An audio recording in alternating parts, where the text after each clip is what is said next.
Avez-vous peur de mourir? La plupart des gens ont peur de la mort, mais ce n'est pas une peur constante. La mort ne risque pas vraiment de vous frapper à chaque instant. C'est plutôt une peur qui vient quand le danger se fait ressentir. Pour moi, cette peur est omniprésente. Je suis atteint de ce que je considère comme une maladie, un trouble unique que les médecins refusent de croire. Il m'arrive de mourir, de temps en temps, pendant plus ou moins longtemps.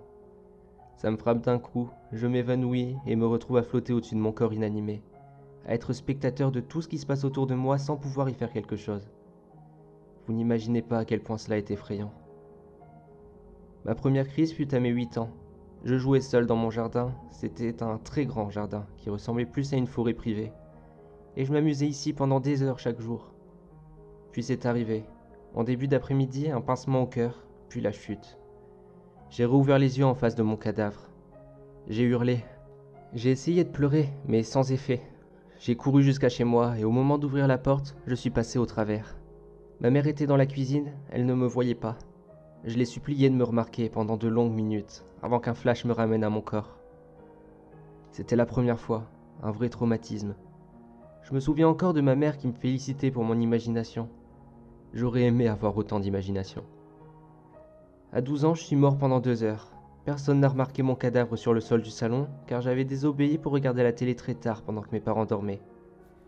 À 13 ans, sur le chemin du collège, ça a duré toute la matinée.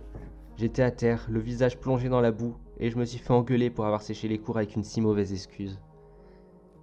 À 15 ans, seul dans ma chambre, à peu près 1 heure, 2 fois la même semaine, dans les mêmes circonstances. Plus rien jusqu'à mes 19 ans où ça m'est arrivé en voiture. J'ai eu un accident. J'ai observé ma voiture dévier droit vers un arbre à 80 km/h.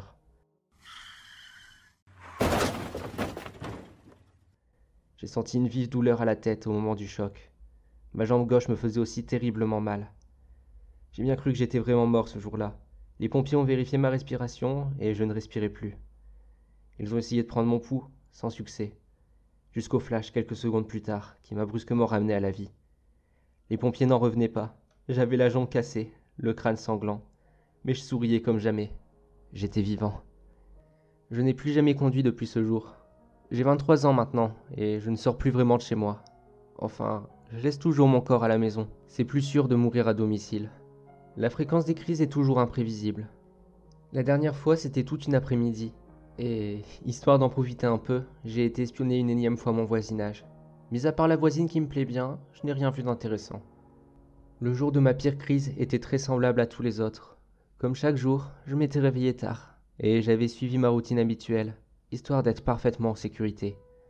J'avais commandé à manger comme tous les autres jours. Il va sans dire que j'ai trop peur de cuisiner moi-même et de mourir dans un incendie. Le livreur a sonné à la porte. Je me suis levé pour ouvrir. J'ai tourné la clé dans la serrure. Pincement au cœur. Chute.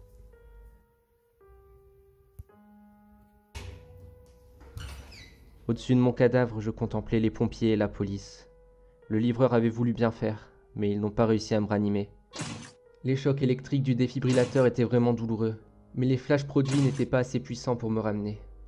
Les causes de la mort sont inconnues. Le seul moyen de savoir était de m'autopsier. J'ai suivi mon corps jusqu'à la morgue. Ils l'ont mis dans un frigo. J'avais tellement froid. Je m'en souviens encore. Ces images ne pourront jamais s'effacer. Les médecins légistes arrivent. Je suis posé nu sur une table d'opération. Le scalpel s'approche et je tente de me réveiller. La lame froide glisse au centre de ma cage thoracique dans une douleur intense. J'hurle, mais ils ne m'entendent pas. Ils continuent et m'ouvrent complètement. La douleur est insupportable, mais je reste conscient. J'agonise. Cela m'a semblé durer une éternité, mais après un long moment, cette torture horrible était terminée. Je souffre le martyre et j'ai si froid dans ce frigo. J'aimerais tant disparaître et ne plus être lié à mon cadavre qui me fait si mal. Je me souviens avoir pensé que je ne pourrais sûrement plus jamais retourner dans mon corps à présent, vu l'état pitoyable dans lequel ils me l'ont laissé. Si seulement. Mais un flash.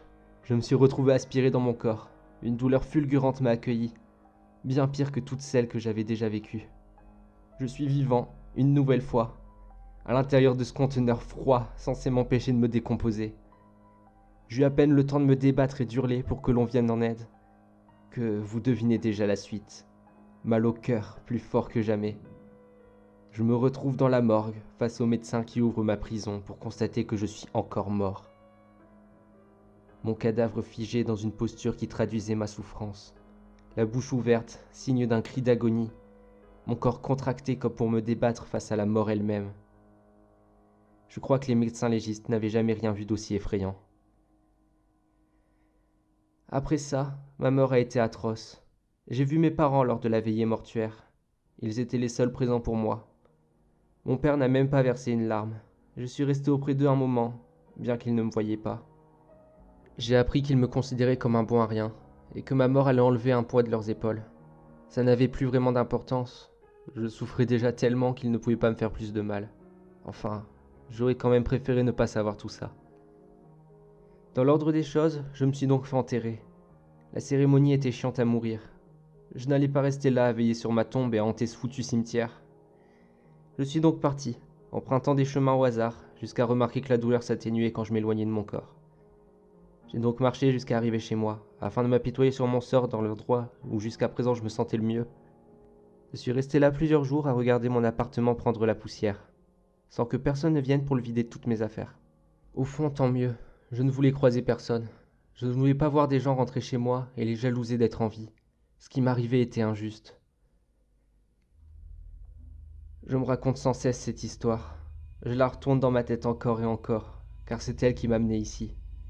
Depuis le dernier flash, je suis retourné dans mon fichu corps. Tout compte fait, je préférais être mort. Je veux vraiment mourir maintenant.